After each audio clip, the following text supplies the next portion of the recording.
મિત્રો ગત તારીખ 16ના દિવસે ભાવેશભાઈના ફાર્મ ખાતે જે પણ વિષય થયો તેના અનુસંધાને ભાવેશભાઈના પરિવાર દ્વારા કંટ્રોલમાં 112 ખાતે આ પ્રકારનો વિષય થવાનો છે તેના અનુસંધાને એ લોકોએ ટેલિફોનિક કંટ્રોલ જાણ કરેલ હોય પોલીસ પ્રશાસન દ્વારા પોલીસની 2 ગાડીઓ ત્યાં સ્ટેન્ડ બાય મૂકવામાં આવેલ થોડાક સમયની અંદર ત્યાંથી અસામાજિક તત્વોનું ટોળું આવી જે તે ફાર્મની અંદર તોડફોડ કરેલ અને આ રહ્યો ફાર્મનો જે પણ વિડીયો સમગ્ર ગુજરાતની અંદર ફેલેલ આ બાબતે સામે સમસ્ત રબારી સમાજ અને સામા પક્ષે ઠાકોર સમાજ તથા દરબાર સમાજના વર્ગ વિગ્રહ કરાવવા માટે આની અંદર રાજકારણના અમુક વ્યક્તિઓ ભળેલ હોવાથી રબારી સમાજ અને ઠાકોર સમાજ દરબાર સમાજ સામે આવવાથી અંદર ખોટી કોમેન્ટો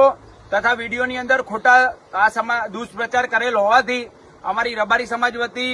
ઠાકોર સમાજ તથા દરબાર સમાજને એક વિનંતી છે કે કોઈ પણ આપણા સમાજના તથા તમારા સમાજના કોઈ પણ યુવાનો વડીલોએ આક્રોશમાં ના આવવું ખૂબ જ સંયમતા જાળવવી આ જે પણ વિષય છે એ વ્યક્તિગત વિષય હતો અત્યારે રાજકારણ પોતાના રોટલા શેકવાના હેતુથી અમુક વ્યક્તિઓ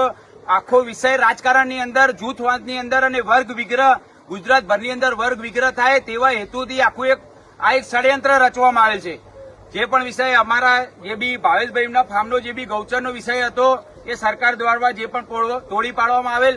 એમાં અમારો રબારી સમાજ સંમત છે પણ ભવિષ્યના દિવસોની અંદર જો અમારા રબારી સમાજના કોઈ પણ યુવાનોને આવી રીતના રાજકારણની અંદર ટાર્ગેટ કરવામાં આવશે અને ખોટી રીતે કનડગત કરવામાં આવશે તો ગાંધીનગર ખાતે સમસ્ત રબારી સમાજ ભરવાડ સમાજ અને સમસ્ત માલધારી સમાજ આ બાબતે ઉગ્ર આંદોલન કરશે જેની સરકારે નોંધણી લેવી. જય વડવાળા જય વાળીનાથ. જિલ્લિયા મુકામે જે ઘટના બની એ ઘટનાના અંદર આજે મારા સમાજના આગેવાનો વડીલો બધા ભેગા થઈ અને જે દરબાર સમાજ ઠાકોર સમાજને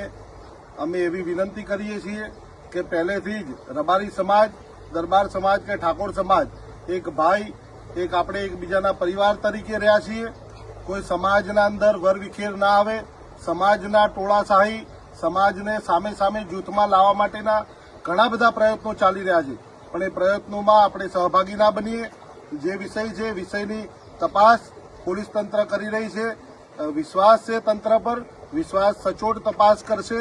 અને જ્યારે કોઈ પણ વ્યક્તિને ટાર્ગેટ કરવામાં આવે છે ત્યારે સમાજ વિશેના અભદ્ર ભાષાના વિડીયો ઘણા બધા અમે જોયા છે. તો જે તે વિડીયો મૂકે છે એમને પણ હું કહેવા માંગુ છું કે સમાજ ઉપર કોઈ ટિપ્પણી એવી કરવી નહીં. બાકી અમે રબારી સમાજ માલધારી સમાજ ભેગો થઈ અને હાઈકોર્ટ સુધી એમના સામે અમે